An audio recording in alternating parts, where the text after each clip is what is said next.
네, 반갑습니다. 이태호 형제입니다. 목사님께서 제가 하려는 설교의 내용을 한 반 정도 이야기하신 것 같습니다.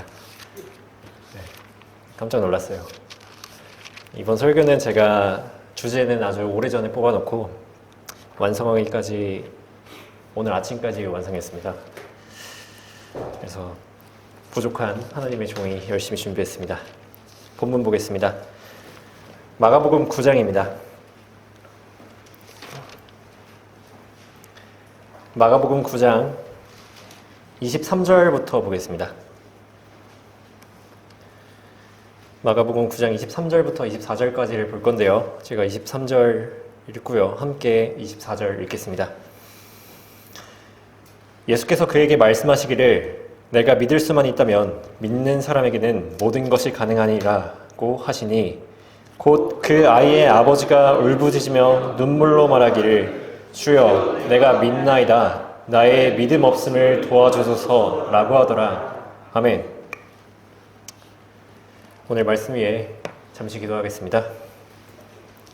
전능하신 우리 주 아버지 하나님, 저희를 모든 죄악에서 구원하시고 지금 이 시간까지 하나님의 선한 발걸음을 인도해 주심에 참으로 감사드립니다. 저희는 모두 예수 그리스도의 값없는 선물을 받았습니다. 오직 믿어 값없이 받은 것입니다. 하지만 이 믿음, 저희가 구원받고 난 이후에도 끝까지 마지막 날까지 잃지 않고 마지막 때를 살아갈 수 있게 도와주십시오. 이 설교를 통하여 저희 마음속에 조금이라도 부족한 것이 있었다면 이 말씀으로 하나님께서 능력으로 채워주십시오. 그리고 다음번에도 더 많은 성도들이 이 동일한 영광에 참여할 수 있도록 도와주십시오.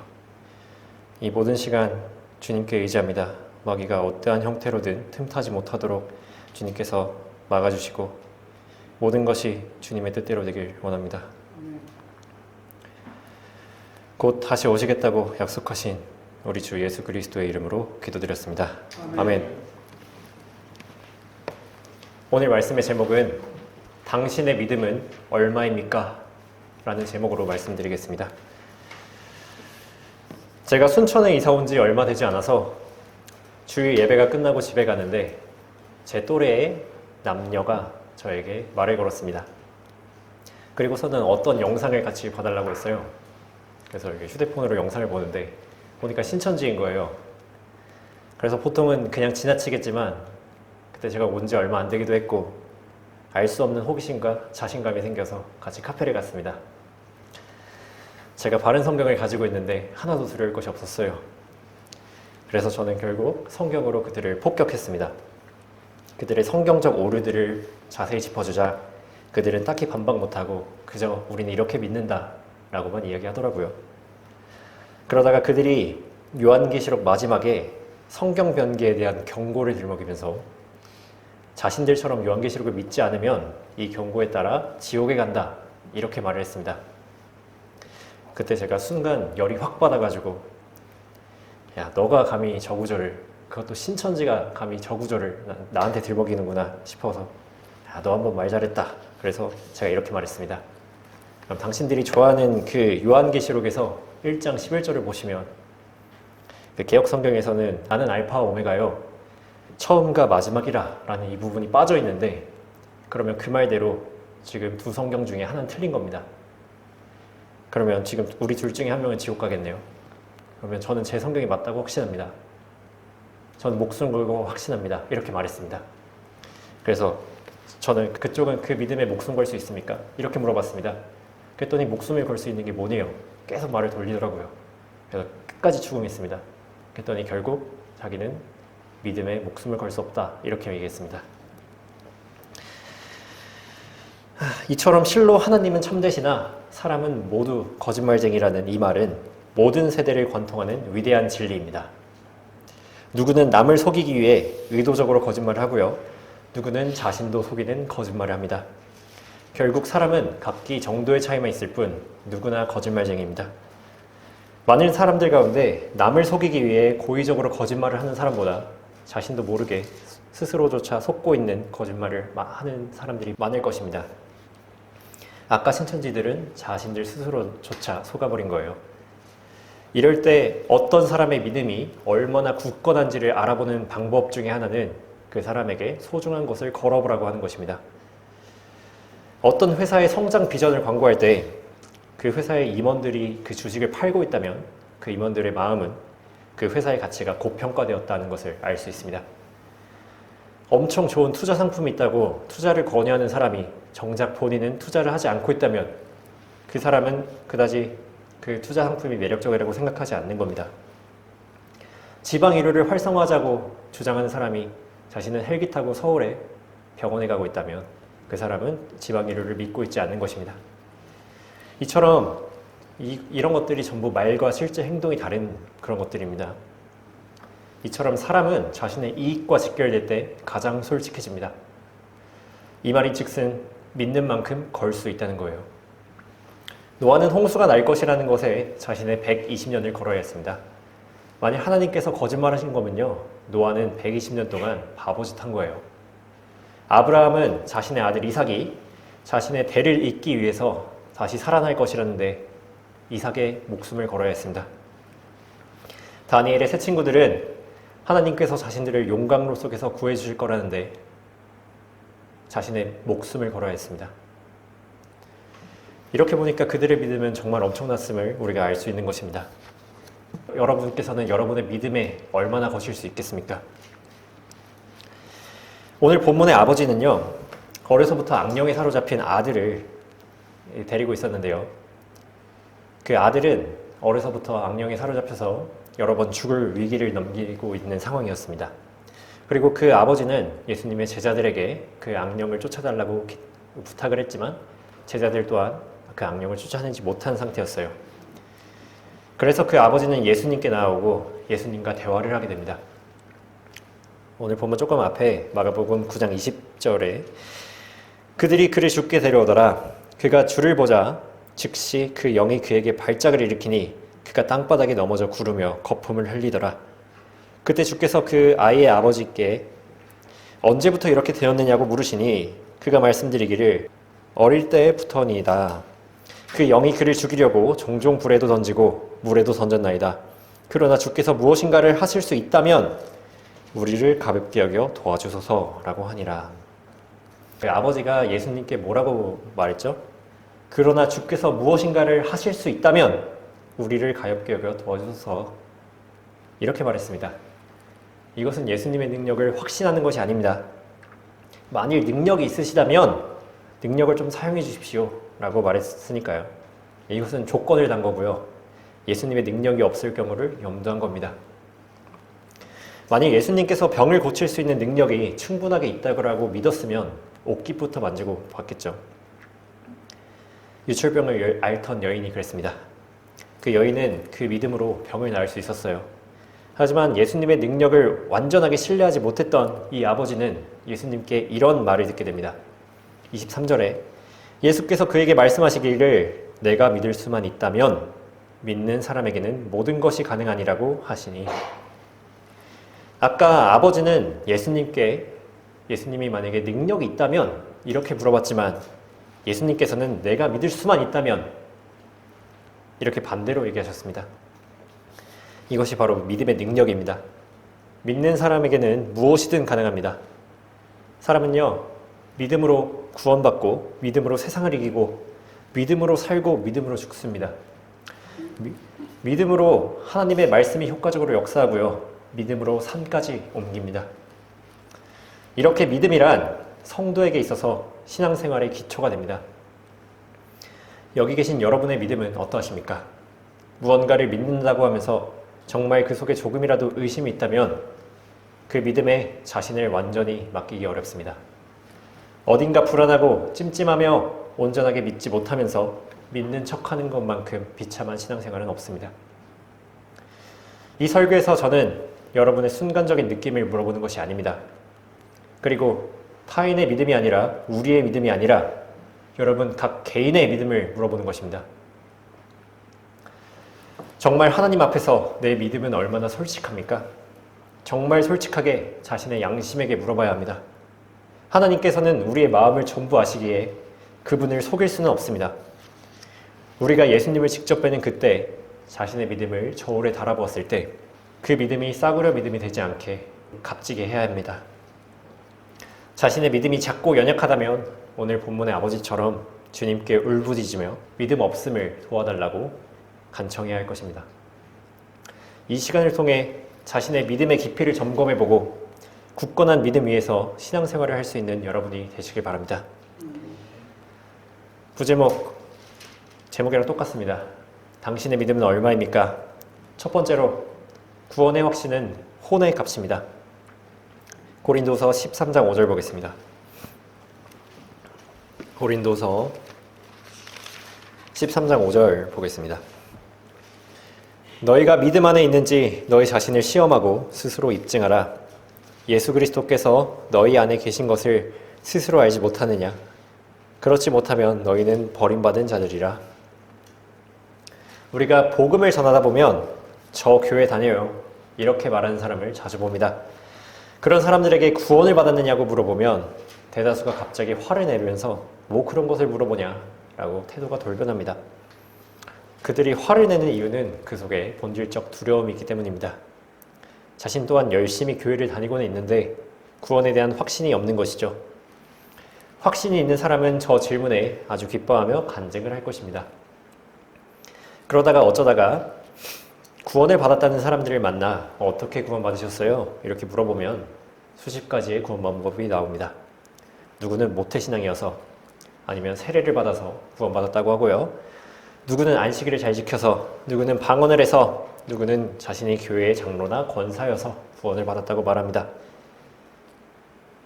이런 기상천외한 방법들이 있는 거예요. 정말 그렇게 구원받는 방법이 다양할까요? 아니면 그 사람들은 그 중에 하나는 맞겠지 싶어서 이것저것 하나씩 다 해보는 것입니까? 구원의 확신을 가지지 못하고 하나님의 무조건적인 선택에 두는 칼빈주의는 자신이 믿음 안에 있는지 답할 수 없습니다. 자신이 구원받았는지에 대한 확신은 죽어봐야 아는 것이니까요. 끝까지 믿음을 지켜서 구원받는다고 하는 감리교나 성결교는 내일 자기 안에 예수 그리스도께서 있는지 답할 수 없습니다. 그러니 자신이 죽을 때까지 자신의 구원을 확신할 수가 없는 거예요.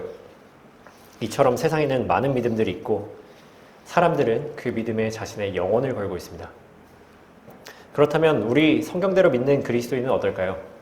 여기 계신 누구나 예수님께서 나의 죄를 대신하여 죽었다가 살아나셔서 나의 모든 죄가 용서되었다, 이 사실을 믿고 고백하여 구원받는다고 알고 계십니다. 그리고 이 구원은 결코 취소되지 않다고 믿고 계십니다. 하지만 우리가 이러한 믿음에는 우리 혼을 걸어야 합니다. 여러분께서는 여러분의 구원에 혼을 걸 수 있으십니까? 만일 혼을 걸 수 없다면 참으로 이상한 일입니다. 왜냐하면 내가 구원의 확신에 혼을 걸든 혼을 걸지 않든 이미 혼이 걸려 있기 때문입니다. 만약에 제가 믿는 게 잘못되었으면요, 저는 꼼짝없이 지옥에 갈 겁니다. 그리고 이 값은 절대 흥정할 수 없어요. 하느님, 저는 혼은 못 걸겠고요. 제 구원의 확신에 제 손가락 하나 걸어볼게요. 손가락은 너무 작고 팔 한쪽 걸어볼게요. 이렇게 말할 수가 없다는 것입니다. 이 모든 사람은 그 자기의 구원의 확신에 자신의 혼의 값 그대로 받게 됩니다. 이렇기에 구원의 확신은 혼의 값인 겁니다. 어떤 전쟁 영화를 보면요, 2차 세계대전에 한 미 육군 행정병 신입이 어쩐 이유인지 전차병으로, 탱크병이죠. 탱크병으로 전입을 오게 됩니다. 그는 입대한 지 고작 8주 차였고요. 실제 전장을 마주한 적이 없었습니다. 그 상황에서 분대 선임들과 만나게 되는데 그 선임들이 신병에게 이것저것 물어봅니다. 그러다가 그 신병이 담배를 피우지 않는다는 사실을 알고 어떤 믿는 선임이 이렇게 물어봅니다. 너 기도하냐? 그랬더니 신병은 교회 다닙니다. 이렇게 말하고, 그러자 선임은 다시 물어봅니다. Are you saved? 너 구원 받았어? 이렇게 물어봤습니다. 그때 그 신병은 떨떠름한 표정으로 자신은 침례를 받았다고 말했습니다. 하지만 그 선임은 자기는 그걸 물어본 게 아니다 라며 잘 들으라고 합니다. 내가 뭘 물어봤는지 잘 들으라고. 그리고서 다시 너 구원 받았어? 이렇게 물어봅니다. 신병이 대답을 못하자 선임은 곧 알게 될 거야 이렇게 말을 했습니다. 피터지는 전시 상황에서 죽음을 앞둔 상황에서야 자신의 믿음에 솔직해진다는 것입니다. 물론 이 영화가 막 성경적으로 바른 영화는 아니지만 우리에게 생각할 거리를 던져줍니다. 과연 이처럼 사람은 죽음 앞에서야 자신의 믿음을 시험받고 입증하게 됩니다. 얼마나 많은 사람들이 죽음을 무서워하는지 모릅니다. 심지어는 믿는 사람들조차 그렇습니다. 많은 사람들은 죽음을 앞두지 않았기에 죽음을 멀리 자신에게 닥치지 않을 것만 같이 생각합니다. 혹시 여러분 또한 그렇게 생각하지는 않으십니까? 그렇게 혹시라도 정말 조금이라도 자신의 구원에 두려움이나 의심이 있다면 하루빨리 해결해야 합니다. 만일 조금의 의심의 틈이 있다면 그 틈은 마귀의 공격 대상이 될 것입니다. 실제로 마귀가 자기의 종들을 사용해서 많이 거짓 복음을 전파합니다. 만일 누군가가 우리랑 다른 복음을 전할 때 그들도 성경을 인용해요. 마태복음 24장을 인용하면서 끝까지 견뎌야 된다. 그리고 마치 행위로서 우리의 구원을 얻어야 된다. 이렇게 얘기를 하고요. 야고보서 2장에 사람이 행함으로써 이롭게 되는 것이고 믿음으로만이 아니다. 이렇게 얘기를 할 것입니다. 그리고 히브리서 6장 4절에 한 번 깨우침을 받고 하늘의 선물을 맛보며 성령의 동참자가 되고 하나님의 선한 말씀과 오는 세상의 능력을 맛본 자들이 만일 떨어져 나간다면 다시 새롭게 하여 회개시킬 수 없나니 이는 그들이 스스로 하나님의 아들을 다시 십자가에 못 박아 공개적으로 조롱함이라. 이 구절을 갖고 올 것입니다. 우리가 받은 구원은 취소되지 않는다고 알고 있는데 이 성경 보면 마치 취소되는 것 같이 보이겠죠. 그리고 베드로서 2장도 어떻습니까? 만일 그들이 주, 곧 구주 예수 그리스도를 아는 지식을 통해 세상의 오염에서 피했다가 다시 거기에 말려들고 패배하면 그들의 나중 결과가 처음보다 더 악화되나니 의의 길을 알고 난 뒤에 그들에게 전수된 거룩한 계명을 저버리는 것보다는 알지 못했던 편이 더 나았으리라. 여기서도 다시 구원이 취소되는 것 같이 말하고 있습니다. 물론 이 구절을 인용하는 것은 하나님의 경륜을 제대로 나누지 못한 엉터리 해석에 불과합니다. 하지만 이걸 듣고 어떤 생각이 드셨습니까? 여러분께서 만일 구원의 투구를 온전하게 쓰고 있다면 이 엉터리 공격이 아무런 소용이 없었을 것입니다. 하지만 아무런 타격이 없었는데 그 이유가 다른 이유일 수도 있습니다. 하도 이 교회에서 오직 믿음으로 구원받는다. 그리고 구원은 결코 취소되지 않는다. 라는 말을 수도 없이 들었기 때문입니다. 그렇게 믿은 거라면 그것은 성경대로 믿었다기보다는 사람의 말에 의한 것일 확률이 높습니다. 자신의 믿음이 정말 성경에 기초한 것인가 아니면 사람의 말에 기초한 것인가 잘 한번 생각해 보셔야 합니다. 그리고 만일 사람의 말에 의존하고 있다면 만일 구원받았을지라도 그것을 명확하게 성경적으로 입증할 수 없다면 마귀의 공격을 받아 매번 의심하고 두려워하면서 신앙생활을 하게 될 겁니다. 그렇게 된다면 믿음의 깊이가 깊어지기라는 시기상조죠. 에베소서 6장 17절에 또한 구원의 투구와 성령의 칼, 곧 하나님의 말씀을 가지고 라고 말했습니다. 성령의 칼을 휘두르기 전에 정말 구원의 투구를 똑바로 써야 합니다.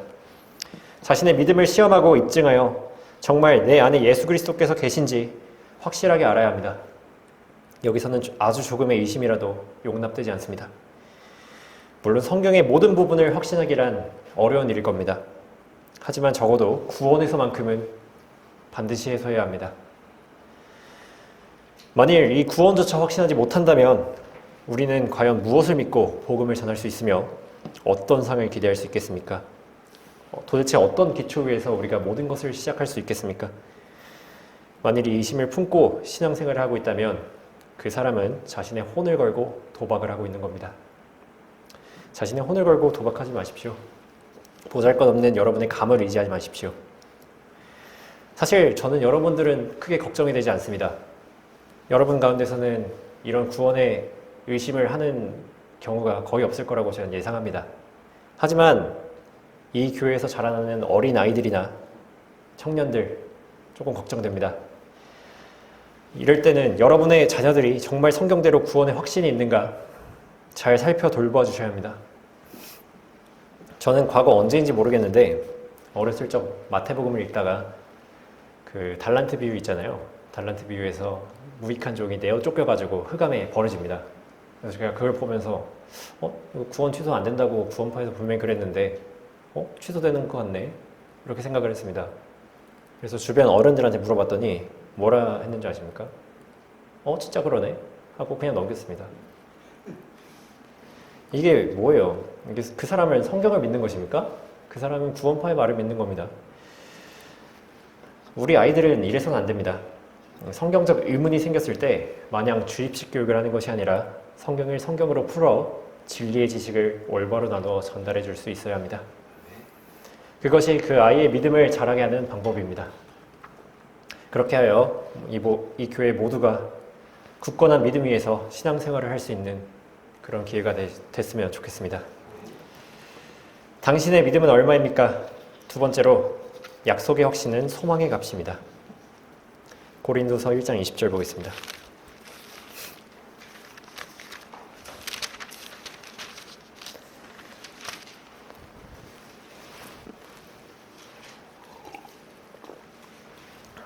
고린도서 1장 20절 보겠습니다.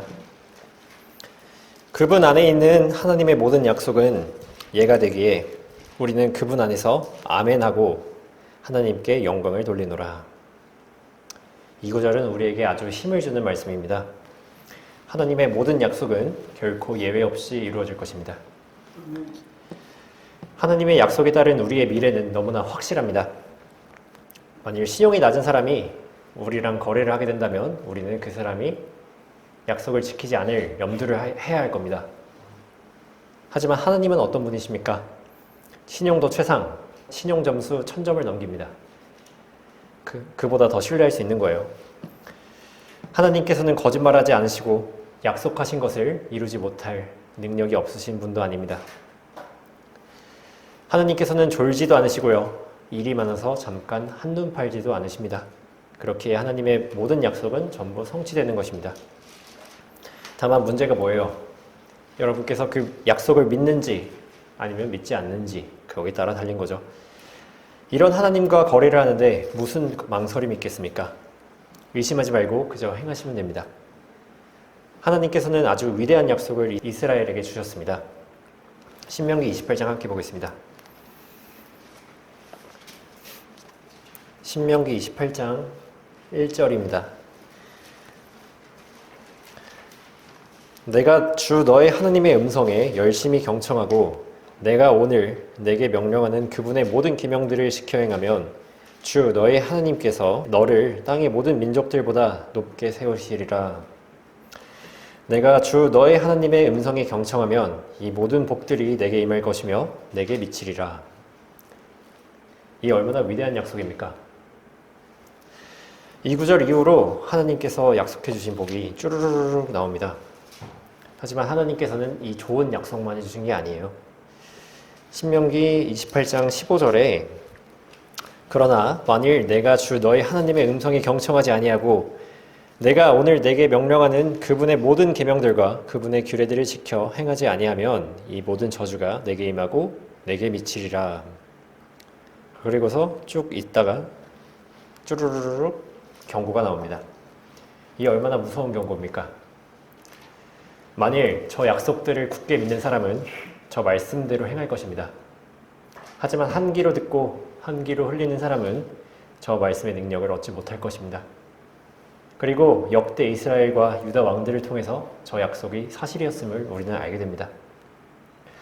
마찬가지로 하나님께서 우리 그리스도인에게 주시겠다고 하신 상과 권세와 영광 전부 이루어질 것입니다. 우리가 잘 하기만 하면 말이죠. 하지만 반대로 우리에게 주신 부정적 약속 또한 전부 이루어질 것입니다. 만일 우리가 잘못하면 말이죠.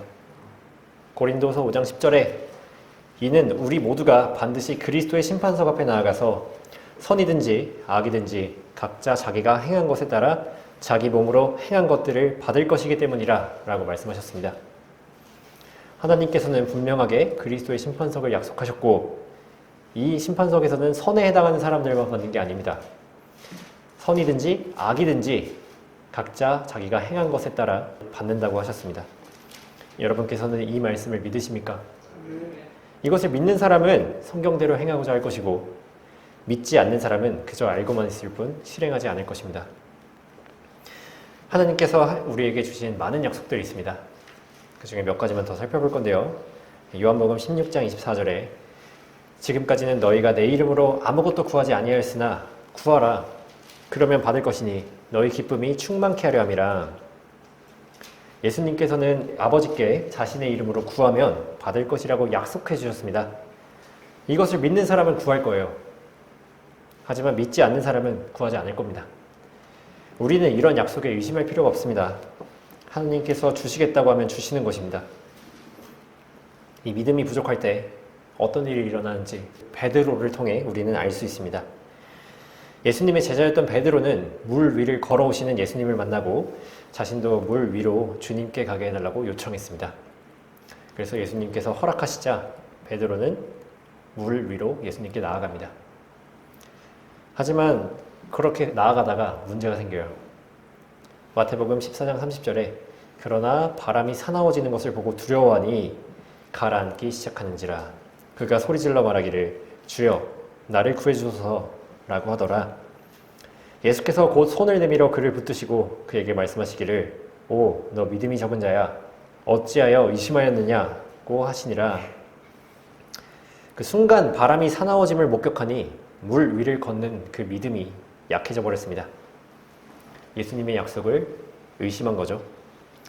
그 즉시 하나님의 능력이 온전하게 역사하지 못했습니다. 우리는 어떠합니까? 우리는 만일 온몸을 맡기기에 의심하고 망설이고 있다면 이제야말로 우리의 믿음은 얼마인가 한번 생각해 봐야 됩니다.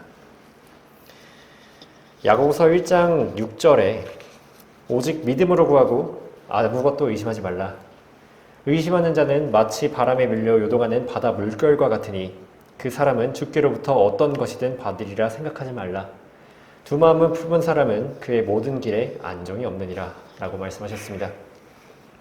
하나님의 약속에 조금이라도 의심이 있다면 그 사람은 두 마음을 품은 자입니다. 그리고 그 사람은 하나님께 무엇을 받으리라 생각하지 못합니다. 그렇게 하나님의 약속에 대한 우리의 확신은 우리 소망의 값입니다.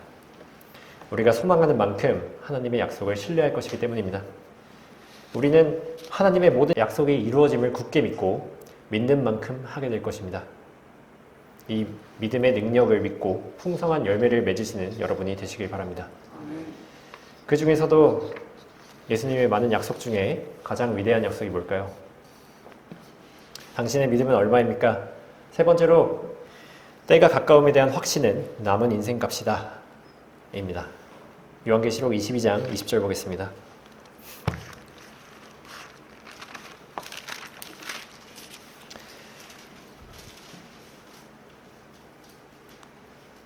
요한계시록 22장 20절입니다. 이런 일들을 증거하신 분이 말씀하시기를 반드시 내가 속히 오리라 하시니라. 아멘. 그러합니다. 주 예수여 오시옵소서. 제 생각에 이 약속이 가장 위대한 약속이에요. 성경의 마지막 약속이죠. 예수 그리스도의 다시 오심, 참으로 우리의 소망입니다. 여기 계신 모든 분들은 주님의 다시 오심을 사모하고 계실 것입니다. 그리고 그 때가 머지 않았다고 믿고 계실 것입니다. 예수님이 속히 오신다고 약속하셨고 사도들도 사도들 때부터 그때가 마지막임을 말했습니다. 그 중에서도 이 때는 성경에서 말씀하신 마지막 때의 모든 징후가 드러나는 때입니다. 디모데후서 3장에 1절부터 보시면 또 이것을 알라. 마지막 날들에 아주 어려운 때가 오리라. 사람들이 자기를 사랑하고 돈을 사랑하며 자긍하고 교만하며 하나님을 모독하고 부모에게 불순종하며 감사하지 아니하고 거룩하지 아니하며 무정하고 화해하지 아니하며 모함하고 절제하지 못하며 사납고 선한 것을 좋아하지 아니하며 배반하고 분별이 없으며 자만하고 쾌락을 사랑하는 것이 하나님을 사랑하는 것보다 더하며 경건의 모양은 있으나 경건의 능력은 부인하리니 이런 자들에게서 돌아서라 라고 말씀하셨습니다. 이 얼마나 이 시대를 정확히 간통하는 말입니까? 이 시대는 가장 믿음을 찾아보기 힘든 시대고요. 그 어느 때보다 거짓 교리가 판을 치는 시대입니다. 자칭 그리스도라는 사람이 얼마나 많은지 서로 좀 만나보게 하고 싶어요. 전쟁과 전쟁의 소문이 들리고 기근과 역병과 지진을 우리는 자주 목격합니다. 마태복음 24장의 올리브산 설교에서 나온 내용들이 지금 어느 때보다 성취되고 있습니다. 우리는 이런 것들을 통해 이때가 마지막 때임을 예측할 수 있는 거예요. 하지만 만일 누가 성경적으로 주님의 다시 오심이 멀었다고 믿는다면 우리가 그것을 정죄하기는 어렵습니다. 만약에 이스라엘 독립 이후 한 세대가 지나기 전에 그 날이 임한다, 그 약속을 믿는다면 그 한 세대가 얼마인지에 따라 재림은 달라질 수 있습니다. 만약에 한 세대가 100년이라면요. 재림은 1948년에서 100년을 더한 2048년이 될 거고요. 그리고 휴거는 거기서 7년을 뺀 2041년이 될 것입니다. 하지만 이것도 추측이에요. 이 세상 그 누구라도 그 시기를 어렴풋이 알 뿐 그때를 확정할 수 없습니다. 그렇게 예수님의 다시 오심을 다르게 예측한다고 해도 그거는 그 사람이 양심이 있다면, 양심적으로 그렇게 믿는다면 어떻게 인정해줘야 할 것입니다. 하지만 정말 문제는 왜 마지막이 가까웠는지 모른 채 그저 주변에서 다 그렇게 말하니까 마지막이 가까웠다고 믿는 경우입니다. 그것은 그 믿음에 자신을 온전하게 맡기기 어렵게 만들 거예요. 아까 사람은 믿는 만큼 걸 수 있다고 말씀드렸습니다. 이것을 반대로 말하면 사람은 걸고 있는 만큼만 믿는 것입니다. 주님이 곧 오신다고 이렇게 말을 하는 사람이 실제로는 먼 미래를 계획하여 살고 있다면 그 사람은 정말 그렇게 믿고 있는 것이 아닙니다. 지금 현재를 희생하여 이생의 미래를 그리고 있다면 그 사람은 아직 때가 멀었다에 자신의 인생을 건 거예요. 이것이 바로 위선적 태도입니다. 그것은 마치 주님이 금방 오시지 않을 것에 대한 보험을 듣는 것과 별 다를 게 없습니다. 자신의 믿음에 자기 인생을 온전하게 맡길 믿음이 없는 것입니다. 주님이 다시 오신다고 말하고 있으면서 실제 자신은 그렇게 행동하고 있지 않다면 정말 나는 믿는 것인가 잘 생각해 봐야 합니다. 그것을 성경은 경고하고 있습니다. 야고보서 1장 26절에 너희 가운데서 종교적으로 보이는 어떤 자라도 자기 혀를 제어하지 아니하고 자신의 마음을 속인다면 이 사람의 종교는 헛된 것이라. 자신의 마음을 속이지 마십시오. 정말 말만 하고 헛되지 않는 행동을 보여주셔야 합니다. 때가 얼마 남지 않았다면 어떻게 해야 될까요? 정말 때가 얼마 남지 않았다고 믿는 사람은 어떻게 행동할까요? 고린도전서 7장에 29절부터 보시면 형제들아 내가 이것을 말하노니 때가 얼마 남지 않았으니 이제부터 아내가 있는 사람들은 없는 것 같이 하며 또 우는 사람들은 울지 않는 것 같이 하고 기뻐하는 사람들은 기뻐하지 않는 것 같이 하며 또 물건을 사는 사람들은 소유하지 않은 것 같이 하라. 그리고 이 세상을 이용하는 자들은 다 이용하지 못할 것처럼 하라. 이는 이 세상의 형체가 사라져감이라. 이 세상의 형체가 사라져가는데 왜 아끼고 있습니까? 사람은 자신이 시한부 선고를 받으면요, 자신이 기존에 얽매여 있던 모든 것을 내팽개치고 그제서야 자신을 찾는다느니, 정말 나의 꿈을 이루겠다느니 이렇게 말을 합니다. 흔히 버킷리스트라고 하죠. 죽기 전에 꼭 해야 할 일들을 정해두고 그것을 이루는 것입니다. 이 땅에서의 삶이 얼마 남지 않은 사람은 망설이지 않습니다. 먼 미래를 그리지 않습니다. 아끼거나 다음으로 미루지도 않습니다. 그리스도인들도 이 땅에서의 시한부 선고를 받은 거예요. 다만 그 기간을 얼마로 믿느냐에 따라 그 사람의 인생이 바뀔 것입니다. 정말 때가 얼마 남지 않았다고 믿는 성도는 과중한 업무로 인해 그동안 미뤄왔던 신학교 등록을 할 것입니다. 한참을 묵혀놓았던 묵상 노트를 꺼내 다시 적기 시작할 것입니다. 그동안 읽어야지 해놓고 덮어둔 진리의 서적들을 읽어나갈 것입니다. 아끼지 않을 거예요. 시한부 선고를 받은 사람이 먼 미래에 대한 보험을 들지 않듯 재림이 가까웠다고 믿는 성도들은 이 생의 일들에 얽매이지 않을 것입니다. 여러분께서는 그때가 언제라고 믿으십니까? 성도는 믿는 만큼 할 수 있는 거예요. 여러분께서는 주님이 다시 오신다는 거에 어디까지 걸고 계십니까? 여러분께서 지금 마지막 때를 위해 어느 정도까지 내가 하고 있는가? 그것이 믿음의 깊이입니다. 아까 자신의 구원에 대한 믿음에는 자신의 혼을 걸어야 했습니다. 하지만 이 때가 가까웠다에 대한 믿음에는 자신의 남은 인생을 걸어야 합니다. 그렇게 때가 가까움에 대한 확신은 여러분의 인생값입니다. 하지만 구원의 확신과의 차이가 뭔지 아십니까? 아까 구원은 잘못 믿으면 돌이킬 수 없는 큰 화가 있습니다. 바로 지옥에 가는 거죠. 하지만 이 때가 가깝지 않은데 가깝다고 믿어도 손해가 전혀 없습니다. 설사 때가 가깝지 않다고 하더라도 주님을 위한 일에 힘을 쓰는 것은 전혀 손해보는 장사가 아닙니다. 오히려 영생 동안 우리가 누릴 영원한 상에 영향을 미치는 가장 남는 장사입니다. 영혼을 위해 고작 80년 남짓한 인생이 아깝다고 아끼지 마십시오. 만약에 아깝다고 여기시면 그 사람은 수학을 잘 못하는 겁니다. 남은 인생을 잘 사용하여 주님께 영광 돌리는 삶을 사시는 여러분이 되시길 바랍니다. 결론입니다. 우리는 많은 것을 믿습니다. 정말 많은 것을 믿습니다. 이 세상이 빅뱅이 아닌 하나님의 말씀으로 창조되었다고 믿고요. 인간은 무생물에서 진화된 것이 아닌 하나님의 형상대로 창조되었다고 믿습니다. 그리고 사람은 죽고 끝이 아니라 죽은 뒤에 심판이 있다고 믿습니다. 이런 것들은 전부 이 세상 대다수와는 다른 믿음입니다. 다수가 아닌 소수라는 거예요. 그것뿐만입니까? 주기도문 안 하는 것도 소수고요. 킹제임스 성경이 유일한 하나님의 말씀이라는 것도 소수입니다. 새벽 기도에 방언과 신유, 각종 절기를 인정하지 않는 것도 소수입니다. 같은 기독교를 믿는다는 사람들도 우리를 전부 틀렸다고 할 것입니다. 사람은 다수에게 압도당하는 심리적 기질이 있습니다. 그렇기 때문에 이 세상을 살아가면서 정신을 잘 차리지 않으면 믿음이 연약해지고 불신이 차오르기 마련입니다. 모두가 틀렸다고 말할 때 우리가 삼아야 할 절대 기준은 무엇입니까? 이런 세상 앞에서 우리의 최후 변호인이 누구입니까?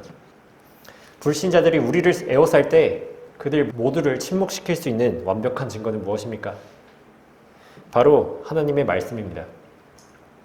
고린도서 3장 4절에 우리는 하나님을 향한 그러한 확신을 그리스도를 통하여 가졌노라 라고 말하고 있습니다. 우리는 이 확신을 어디서 얻어요? 말씀입니다. 만일 조금이라도 이 기초 위에 세워지지 않은 믿음은 결국 문제가 생길 것입니다. 비가 내리며 홍수가 나며 바람이 들이치면 어디서인지부터 모르게 그 믿음은 점점 기울어 갈 것입니다. 저는 이 믿음이 어디선가 삐걱대는 것이 너무 싫었습니다. 그래서 저는 중학생 때 제가 다니는 구원파가 맞는지 시작해서 애초에 기독교의 신이 맞는지, 아니 정말 신은 있는지 이거부터 시작했습니다. 그리고 제가 믿고 싶은 것이 아니라 정말 무엇이 옳은가를 기준으로 증거들을 확보했고요. 오히려 저의 생각과 반대되는 주장들을 더 유심히 보았습니다. 그렇게 하나하나씩 주장들을 전부 증명하고 반박하고 수용하면서 저의 믿음을 차곡차곡 올려 쌓은 것입니다. 저는 아직 미숙합니다. 여기 계신 형제자매님들보다 많이 알지도 못하고 믿음도 작습니다. 하지만 저는 이 작은 믿음에 누구보다 큰 확신을 가지고 있습니다. 이제는 그 행함으로 믿음을 증명할 때입니다. 믿는다 말만 하고 믿지 않는 사람처럼 행동하면 그 믿음은 어떻게 나타나겠습니까? 자신의 믿음은 행위로 드러납니다. 그리스도인이면 그리스도인답게 행동하셔야 합니다. 상을 받으려거든 상을 받을 사람처럼 열심히 달리셔야 합니다. 때가 얼마 남지 않았다고 믿으신다면 때가 얼마 남지 않은 사람처럼 행동하셔야 합니다. 이것이 오늘의 결론입니다. 한 구절 같이 찾아보겠습니다. 요한일서 5장입니다.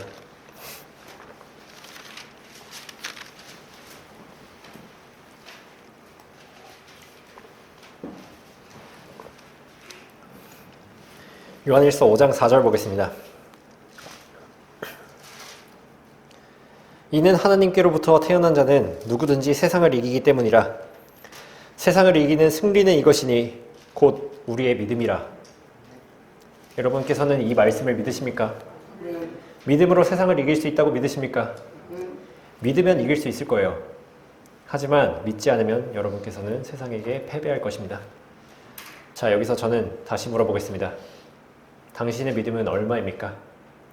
믿는 사람에게는 무엇이든지 가능하다고 예수님께서 말씀하셨습니다. 그렇기에 성도의 능력은 믿음의 값입니다. 여러분께서는 그 믿음의 값만큼 예수님의 능력을 힘입어 모든 것을 할 수 있으실 것입니다. 이 위대한 믿음을 주시고 완성하신 예수 그리스도를 찬양드리며 설교 마치겠습니다. 네.